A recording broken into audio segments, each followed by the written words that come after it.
দর্শক, কয়েকদিন থেকেই বলছিলাম যে আইন শৃঙ্খলা পরিস্থিতি ক্রমেই অবনতির দিকে যাচ্ছে। সন্ত্রাসীরা বেপরোয়া, তারা মনে করছে যে এখনই তাদের সময়। কারণ পুলিশ ঢিলাঢালা অবস্থায়, পুলিশ থানার মধ্যে ঢুকে গেছে।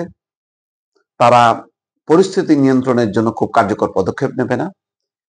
ফলে সন্ত্রাসীরা তাদের আখের গোছাচ্ছে, এক পক্ষ আরেক পক্ষকে নিশ্চিহ্ন করছে এবং সে তার আধিপত্যটা বিস্তার করছে।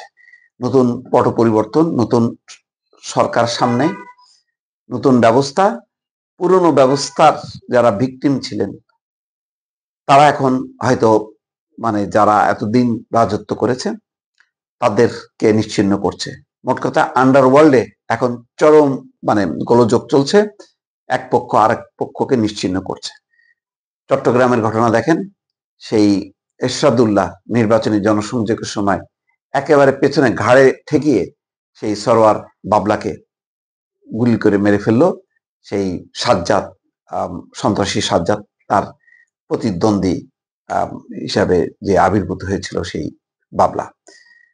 এই ঘটনার রেশ না কাটতেই ঢাকায় ঘটল এবং প্রকাশ্যে পুরনো ঢাকার ন্যাশনাল মেডিকেল ইনস্টিটিউট হাসপাতালের সামনে।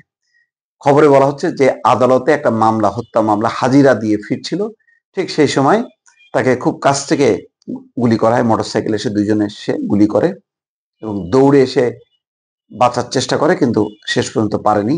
7টা গুলি ছোড়া হয়, তার মধ্যে 3টা গুলি তার শরীরে বিদ্ধ হয়।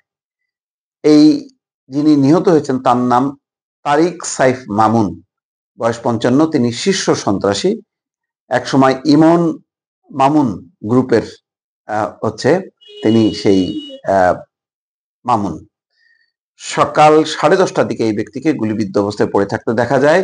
পুলিশ বলছে দুর্বৃত্তরা খুব কাছ থেকে তাকে গুলি করেছে।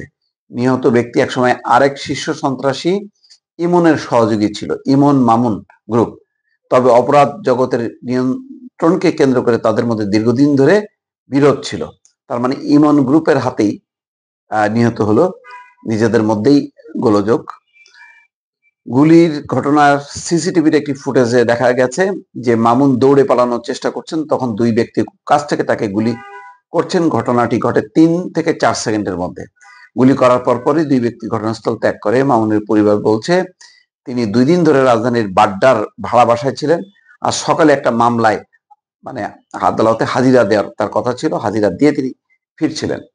মামুনের স্ত্রী বিলকিস আক্তার বলেন যে তার ধারণা শীর্ষ সন্ত্রাসী ইমনের লোকজন এই হত্যার সঙ্গে জড়িত।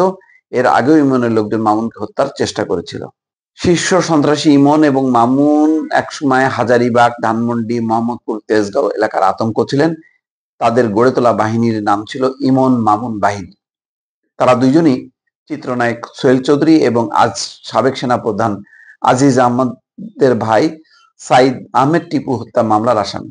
জাতীয় পরিচয়পত্রের তথ্য অনুযায়ী মামুনের বাড়ি লক্ষ্মীপুরে, তার জন্ম 1970 সালে। যাই হোক, এখন এই অবস্থাগুলি ওই যে আগেই বললাম যে ঘটছে এই কারণে যে তারা মনে করছে যে এখনই তাদের সুযোগ। এখন আন্ডারওয়ার্ল্ড রীতিমতো এখন উত্তপ্ত। গোপনে যে অপরাধ জগতে এক পক্ষ আরেক পক্ষকে নিশ্চিহ্ন করে সে তার আধিপত্যটা নিরঙ্কুশ করতে চায়, তারই অংশ হিসেবে এখন খুনোখুনি শুরু হয়েছে। সেই চট্টগ্রাম থেকে ঢাকা, হয়তো দেশের নানা প্রান্তেই এই ঘটনা ঘটছে এবং হয়তো আগামীতে ঘটবে। দর্শক।